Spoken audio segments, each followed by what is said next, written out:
Draft rezoluta e publikuar nga Parlamenti Evropian për vendin ton është një vlerësim I qartë për progresin e Shqipërisë.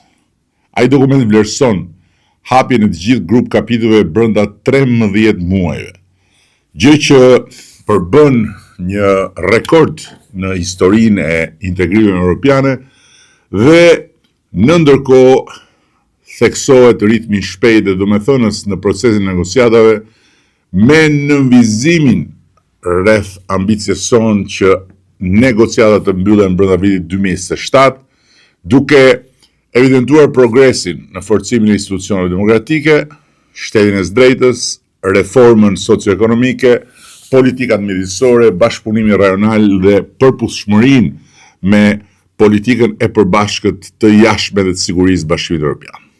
Kjo draft rezoluti është një tjetër sinjal shumë I rëndësishëm për publikun tonë.